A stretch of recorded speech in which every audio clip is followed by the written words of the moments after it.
ఈరోజు దేవుని మాట కీర్తన గ్రంథం 104వ అధ్యాయం 15వ వచనం. అందుమూలమున భూమిలో నుండి ఆహారమును, నరుల హృదయమును సంతోషపెట్టు ద్రాక్షారసమును, వారి మొగములకు మెరుగునిచ్చు తైలమును, నరుల హృదయమును బలపరచు ఆహారమును ఆయన పుట్టించున్నాడు.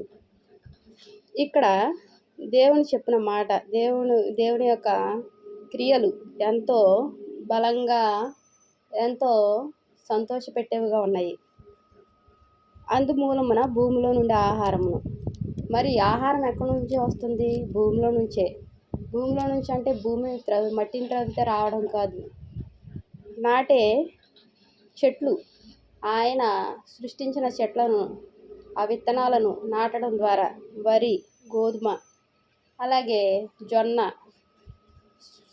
చోళ్ళు, ఇలాగా ఆహారము తినడానికి పండ్లు అన్నీ వస్తున్నాయి. రాసుకుంటానికి నూనె, కొబ్బరి చెట్టు నుంచి కొబ్బరి నూనె, ఒలివ నూనె, నువ్వుల నూనె, ఇవన్నీ ఎక్కడి నుంచి వస్తున్నాయి? భూమిలో నుంచే వస్తున్నాయి. నరుల హృదయమును సంతోషపెట్టు ద్రాక్షారసము. అంత మాత్రమే కాకుండా నరుల హృదయమును సంతోషపెట్టే ద్రాక్షారసం కూడా. ద్రాక్షారసము ఏం చేస్తుంది? నరుల హృదయాన్ని సంతోషపెడుతుంది. అది బలం కూడా. ఏం ద్రాక్షారసం? స్వచ్ఛమైన ద్రాక్షారసం. అందులో మళ్ళా వేరేది కలుపుకోవడం కాదు, కలిపింది తాగడం కాదు. స్వచ్ఛమైన నల్లటి ద్రాక్షలు తీసుకొని మిక్సీలో వేసుకొని చక్కగా కొంచెం పంచదార కలుపుకొని తాగితే చాలా రుచిగా ఉంటుంది, ఎంతో సంతోషంగా ఉంటుంది మనసుకు. అదే రీతిగా వారి మొగములకు మెరుగునిచ్చు తైలమును. ఏం మెరుగునిస్తున్నాయి? కొబ్బరి నూనె ముఖమునకు రాసుకుంటే మెరుగునిస్తుంది. కొంతమందికి నలుపవుతుంది. ఏ సమయంలో పడితే ఆ సమయంలో కాకుండా రాసే విధానంలో రాస్తే మెరుగునిస్తుంది. గంధము, ఎర్రచందనం, ఇంకా రకరకాల వాటి నుంచి మెరుగునిచ్చు తైలం, ఒలివ నూనె, ఇంకా రకరకాల తైలాలు ఉన్నాయి. వాటి పేర్లు కూడా సరిగ్గా తెలియదు నాకైతే, కానీ దేవుడిచ్చే తైలాలు చాలా ఉన్నాయి. నరుల హృదయమును బలపరచు ఆహారమును ఆయన పుట్టించున్నాడు. నరుల హృదయమును బలపరచు ఆహారము. ఏంటా ఆహారం? అది నరుల హృదయాన్ని బలపరచు ఆహారము ఆయన పుట్టించున్నాడు. అదే రీతిగా మనం పండ్లు తీసుకుంటాం నీరసం తగ్గడానికి. ఆయన ఎన్నో మన కొరకు ఆయన పుట్టించాడు. మరి ఇవన్నీ మనం పొందుకొని సంతోషంగా జీవించాలి అంటే ఆయన కృపను పొందుకోవాలి. ఆయన ఇవన్నీ ఇచ్చే దేవుడుగా ఉన్నాడు. ఆయన ఇవన్నీ ఇచ్చాడు.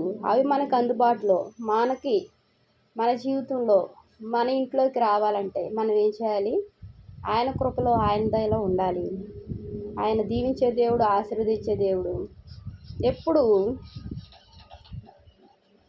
ఒక తాటాకిల్లు ఉంటుంది, కొన్ని సంవత్సరాల తర్వాత చూస్తే అది ఏమవుతుంది?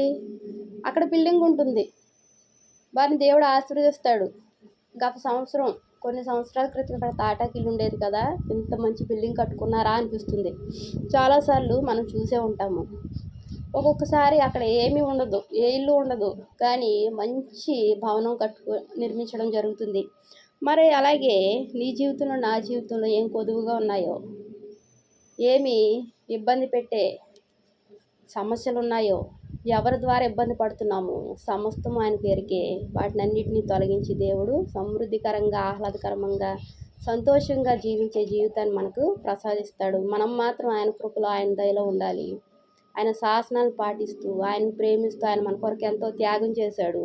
మనం కూడా ఆ త్యాగాన్ని మర్చిపోకుండా ఆయనకు సమీపంగా ఉంటే దేవుడు ఎంతగానో ఆశీర్వదిస్తాడు. దేవునికి వందనాలు. ప్రార్థన చేసుకుందాం. మహాప్రేమ గల తండ్రి, కృపగల నాయన, నీకు ఎన్నో వందనాలు, స్తోత్రాలయ్యా. తండ్రి, నువ్వు సర్వసృష్టికర్తవయ్యా తండ్రి. నరులకు, మానవులకు ఏం కావాలో, మాకేం కావాలో సమస్తము అనుగ్రహించే దేవుడుగా ఉన్నావు తండ్రి నాయన. తండ్రి, ఇంకా ప్రభా సమస్యలతో, శత్రు బాధ చేత ఇబ్బంది పడుతూ నలిగిపోతున్న పరిస్థితులను తొలగించండి ప్రభా. ఎవరైతే ఏ ఇబ్బందులతో ఉంటున్నారో, ఎవరైతే ఏ బాధల్లో ఉంటున్నారో, వారి బాధను, వారి యొక్క పరిస్థితులను ఎరిగిన దేవుడు అయ్యా. ఇబ్బంది పెట్టే ప్రతి ఒక్క దురాత్మ సమూహాన్ని దూరపరిచి తండ్రి నాయన నీ అగ్నిని ప్రాకారంగా ఉంచండి అయ్యా. వాక్యం వింటున్న ప్రియులందరికీ నువ్వు తోడుగా ఉండండి ప్రభా. ఎండవేడిని తప్పించండి అయ్యా. నీ చల్లని హస్తాల్లో భద్రపరచండి కుటుంబాలను. వాక్యం వింటున్న ప్రతి కుటుంబాన్ని, ప్రతి కుటుంబ సభ్యులను, వారి ఇంట్లో ఉన్న ప్రతి ఒక్కరిని, మా కుటుంబాలన్నింటినీ ఆశీర్వదించి నీ దయలో కాపాడండి అయ్యా.